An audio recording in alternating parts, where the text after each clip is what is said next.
Battlefield 2042 era o jogo que prometia voltar ao clássico modo de combate estratégico que os jogadores tanto gostam.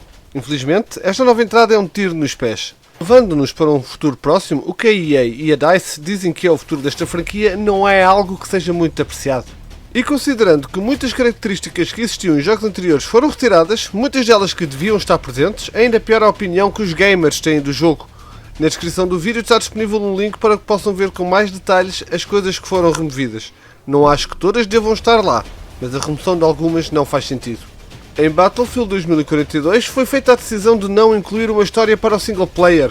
Muitos jogadores gostam de a jogar, nem que seja apenas para começarem a ser apresentados às mecânicas e armas do jogo. Nos últimos 2 jogos não tínhamos uma história contínua, mas tínhamos os episódios de guerra.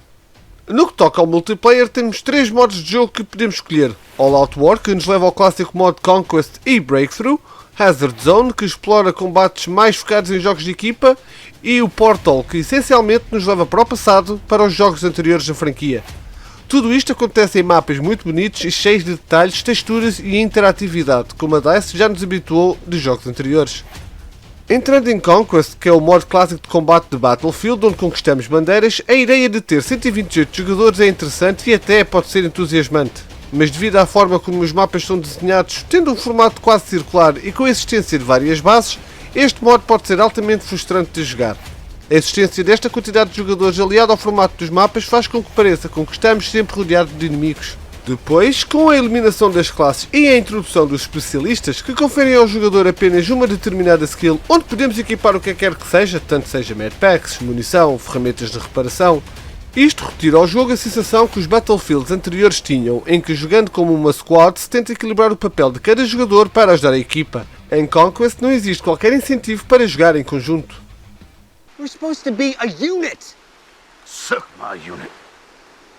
Depois temos o problema dos servidores, que apesar de estarem mais estáveis do que em entradas anteriores, não existem servidores contínuos. Ou seja, quando terminamos uma ronda, somos devolvidos ao lobby, onde se inicia um novo matchmaking. Acreditem que eu demorei 3 dias e várias rondas de Conquest para poder entrar num quarto mapa. É que por norma tenho repetido sempre os mesmos: Kaleidoscope, Orbital e Renewal. Uma coisa que está igualmente ausente é uma maior diversidade nos mapas. Embora, como disse, os mapas estejam bonitos e interativos, todos são gigantes e apenas destinados para o combate a larga escala. Não existem mapas com foco em combate naval, combate aéreo, nem sequer com foco na infantaria, como tinham os anteriores, como o Metro em Battlefield 3 ou o Suez no Battlefield 1. Pessoalmente, eu sou fã dos mapas mais pequenos e intensos com o foco na infantaria, mas antes havia tudo um pouco para toda a gente. Jogar Conquest sempre foi o meu modo favorito, mas em Battlefield 2042 é altamente frustrante, caótico e não funciona lá muito bem. Breakthrough é o modo de combate em que uma equipa defende e a outra ataca. Nele, há uma maior sensação do que se deve fazer como um todo para levar de vencida a equipa contrária.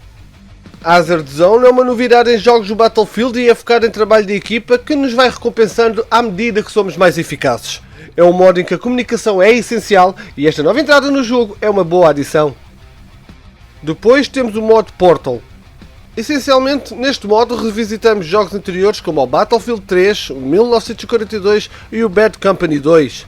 Os servidores aqui podem ser customizados e podemos até pesquisar servidores comunitários para jogar de acordo com as suas regras, ao contrário de em Conquest ou Breakthrough, onde não nos permite sequer fazer uma simples pesquisa de servidores disponíveis, bem como da sua região. Portal Mode é então o melhor desta nova entrada da franquia e é porque estamos a jogar jogos antigos, o que não deixa de ser triste porque mostra que o Battlefield está a evoluir, mas ao contrário. It is evolving, just backwards. O som deste jogo é igualmente uma desilusão. Não existe uma clara sensação do áudio 3D, ao contrário dos anteriores, onde temos uma rápida percepção da direção da qual os inimigos se aproximam. Provavelmente isto será corrigido no futuro. A banda sonora, que tem sido muito boa em entradas anteriores da franquia, também desilude, não sendo nada marcante. Concluindo, Battlefield 2042 falha naquilo que se propõe fornecer ao jogador. Uma nova experiência que falha nos modos que os fãs mais apreciam, com uma clara falta de variedade de armas, veículos e de mapas. Sem servidores contínuos e com a sensação de trabalho em equipa relegado para segundo plano, este é um jogo que desilude comparando com os outros que vieram antes. Quando o melhor é a emulação de títulos do passado, há que questionar as decisões que foram tomadas e talvez começar a dar alguns ouvidos à comunidade que foi bem vocal depois da beta desapontante que foi disponibilizada antes do lançamento. E pronto, esta é a minha opinião sobre o estado atual de Battlefield de 2042. Espero sinceramente que melhore no futuro e que a DICE faça ao jogo regressar àquilo que o fez ser tão acarinhado pelos fãs. Despeço-me com o desejo que tenham gostado do vídeo e se foi o caso, não se esqueçam de lhe darem o belo de like, comentem sobre o que acham deste novo jogo e se ainda não estás subscrito, carreguem em subscrever e no sino para receber as notificações dos próximos vídeos. Obrigado por ter estado desse lado e vemos no próximo. Tchau!